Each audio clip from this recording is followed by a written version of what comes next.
ప్రస్తుతం ఉన్న పాత విధానాన్ని మార్చే విధంగా డిజిటైజ్ చేసి ఈ స్మార్ట్ రైస్ కార్డ్స్కి మేము చాలా కసరత్తు చేసాం.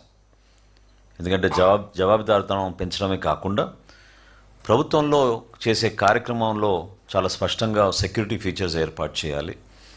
ఎక్కడ కూడా పిల్ఫరేజెస్, లీకేజెస్ లేకుండా ఒక రేషనల్ విధానంలో ముందుకెళ్ళాలనే ఆలోచనతో మా అధికార యంత్రాంగం అందరూ కూడా కష్టపడి ఒక అద్భుతమైన కార్యక్రమాన్ని ముందు తీసుకొచ్చాం.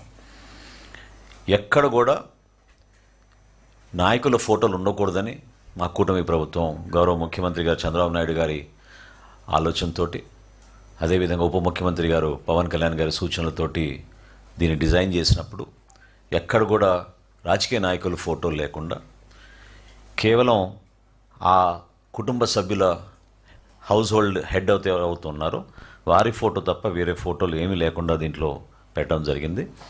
అదేవిధంగా చాలా స్పష్టంగా ఈ debit card size, credit card size మీకు ఎక్కడైనా సరే క్యారీ చేయడానికి వెసులుబాటు కల్పించడంతో పాటు కుటుంబ సభ్యుల వివరాలు చాలా స్పష్టంగా క్లియర్గా కనపడేటట్టు అందరికీ కూడా ఈ అవకాశం కల్పించాం. గతంలో మీరు చూస్తే చాలా ఇబ్బందికరమైన పరిస్థితులు క్లియర్గా కనపడేవి కాదు.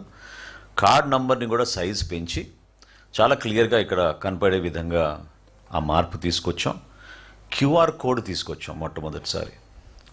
ఆ సెక్యూరిటీ ఫీచర్ క్యూఆర్ కోడ్ ద్వారా డైనమిక్ కీ రిజిస్టర్ తోటి అనుసంధానమై ఎప్పటికప్పుడు మాకు అనుక్షణం ట్రాన్సాక్షన్ జరగగానే మాకు నమోదయ్యేటట్టు మా సెంట్రల్ ఆఫీస్లో ఈ కార్యక్రమం తీసుకొస్తున్నాం.